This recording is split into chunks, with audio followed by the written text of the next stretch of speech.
Pendant des années, les gens sont passés devant ce terrain sans comprendre ce qu'ils voyaient. Un espace gigantesque en préparation, des pierres retirées, des racines arrachées, la terre nivelée avec un soin presque obsessionnel. Il n'y avait pas de rivière. Il n'y avait pas de mer. Il n'y avait même aucun signe de pluie dans ce monde ancien. Pourtant, Noé continuait. Dieu avait été clair.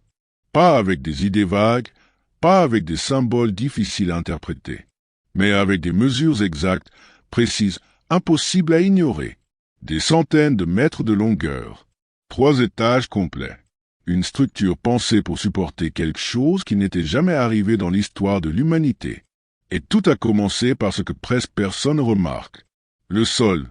Une œuvre de cette taille ne pouvait pas être construite n'importe où. Le sol devait être ferme, stable, capable de supporter le poids de tonnes de bois. Mais il y avait un problème silencieux. Avant le déluge, la terre était constamment humidifiée par une brume qui montait du sol lui-même. Cela rendait le terrain traître, instable, facilement transformé en boue. Sans machine, sans outils modernes, Noé dut observer, tester, sentir le sol sous ses propres pieds. Il creusa de simples canaux pour détourner l'humidité. Il compacta la terre. Il prépara la base avec une patience que seul celui qui fait pleinement confiance à Dieu peut soutenir. Pendant qu'il travaillait, les regards se multipliaient. Certains riaient, d'autres murmuraient. Mais Noé n'expliquait rien, car celui qui construit par la foi n'a pas besoin de l'approbation de ceux qui ne croient qu'en ce qu'ils voient. Lorsque le terrain fut enfin prêt, la phase la plus épuisante commença. Le bois, d'énormes cyprès devaient être abattus. Des arbres lourds, denses, résistants. Chacun exigeait des jours d'efforts continus. Coup après coup, sans hâte, sans renoncer. Puis venait le transport. D'énormes troncs déplacés lentement à l'aide de rouleaux de bois, de cordes et de leviers, avançant de quelques mètres à la fois, répétant le processus des centaines de fois. C'était un travail lent, épuisant et dangereux. Mais à chaque tronc qui arrivait sur le chantier, l'arche cessait d'être seulement un ordre divin et commençait à devenir réalité.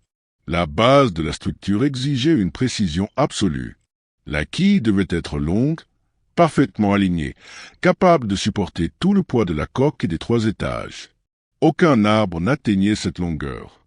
Alors Noé dut assembler d'immenses poutres, une par une, en utilisant des assemblages de bois soigneusement taillés. L'erreur n'était pas une option.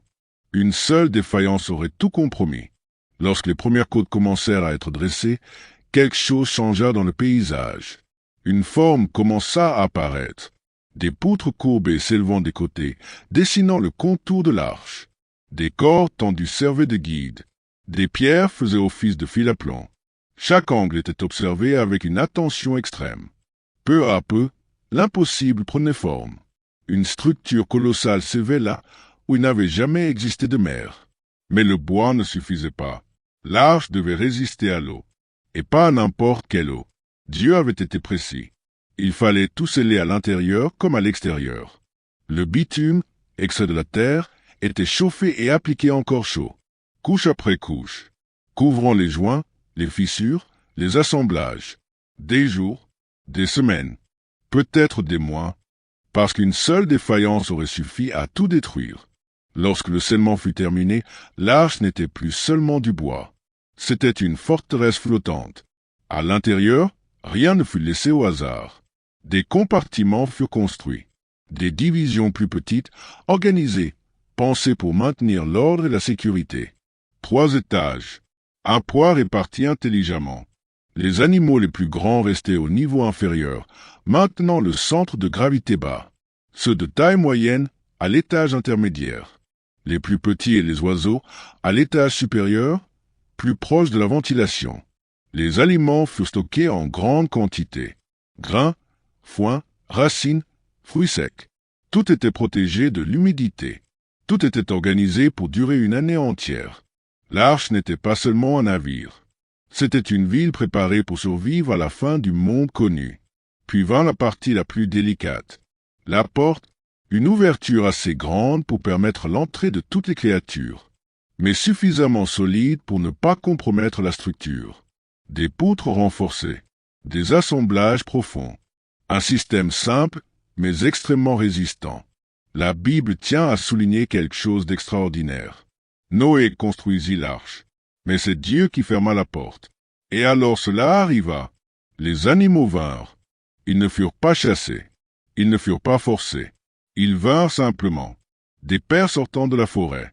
Des oiseaux se posant paisiblement. Des prédateurs marchant sans attaquer. Des petits suivant un instinct qu'ils n'avaient jamais appris. Lorsque le dernier entra, la porte se ferma. Et la terre commença à trembler. Les eaux jaillirent du sol avec violence. Puis, quelque chose de jamais vu. La pluie. Le bruit assourdissant des gouttes frappant le bois. Le sol disparaissant sous l'eau. L'arche se déplaçant pour la première fois. Ce qui semblait être de la folie devint le seul refuge. À l'extérieur, tout mourait. À l'intérieur, la vie était préservée. Les mois passèrent. Travail quotidien. Silence. Attente. Jusqu'à ce que le vent souffle. Les eaux commencèrent à baisser. L'arche se posa. Une colombe revint avec une feuille d'olivier. Le signe d'un nouveau commencement. Lorsque la porte s'ouvrit de nouveau, la lumière envahit l'intérieur.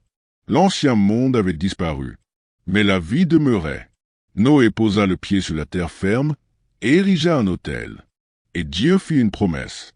Ne plus jamais détruire toute vie par les eaux. Dans le ciel, un arc coloré. Dans l'histoire, une certitude éternelle. L'arche n'était pas seulement un bateau. C'était une foi construite de ses propres mains. C'était l'obéissance transformée en salut. Et c'était la preuve que, lorsque Dieu parle, faire confiance n'est jamais de la folie. Si cette histoire vous a touché, laissez votre like maintenant. Cela aide ce contenu à atteindre davantage de personnes. Abonnez-vous à la chaîne pour ne pas manquer les prochaines vidéos. Car cette histoire ne s'arrête pas ici. Dans la prochaine vidéo, vous comprendrez ce qui s'est passé après le déluge. Comment l'humanité a recommencé. Et pourquoi l'alliance conclue ce jour-là résonne encore aujourd'hui. Cliquez sur la vidéo recommandée et poursuivez ce voyage.